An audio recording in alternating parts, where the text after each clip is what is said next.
મારી યુટ્યુબ ચેનલમાં આપણું સ્વાગત છે.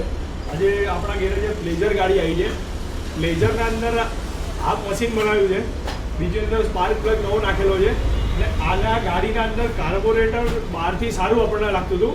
તો ગાડીના અંદર કાર્બોરેટર કમ્પ્લીટ ધોઈને સાફ કરીને ગાડી આપણે ચાલુ કરી અને અંદર પેટ્રોલ કમ્પ્લીટ ગાડી ચાલુ કરીએ તો ગાડી આપણે જેમ જ ચાલુ કરીએ એમ જ ગાડી ફાટે લઈને બંધ થઈ જાય, નોર્મલ જ ચાલે છે. તો હવે કાર્બોરેટર ફેલ છે, મને વિશ્વાસ છે 100% કાર્બોરેટર ફેલ છે. પણ આપણા મેકેનિક ભાઈઓને આવો ગાડીમાં પ્રોબ્લેમ આવે છે તો હવે કાર્બોરેટર આપણે પહેલાં નવું ના લાવવું તો આપણે ચેક કરવું છે. તો કઈ રીતે ચેક કરું? તો 70 થી 80% મેકેનિક ભાઈઓ જોડે સ્પ્લેન્ડર ગાડી હોય છે, નકર રોજની ગાડી સર્વિસ સ્પ્લેન્ડર ગાડી આવતી જ હોય છે કે નકર આપણા ફ્રેન્ડની સ્પ્લેન્ડર ગાડી લાવો અને એનું કાર્બોરેટર ફિટ કરીને આપણે ફિટ થઈ જાય છે.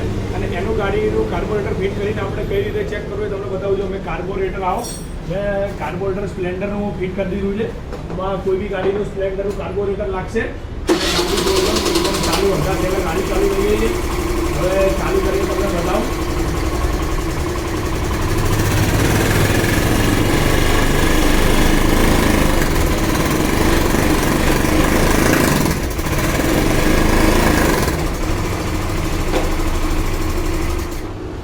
તો જેથી કરીને 70 થી 80% ગાડીઓમાં કાર્બોરેટર ખરાબ હોય તો સ્પ્લેન્ડરની ગાડીનું કાર્બોરેટર લગાવીને ચેક કરી લેવું તો તમારી ગાડીમાં પ્રોબ્લેમ સોલ્વ થઈ જશે.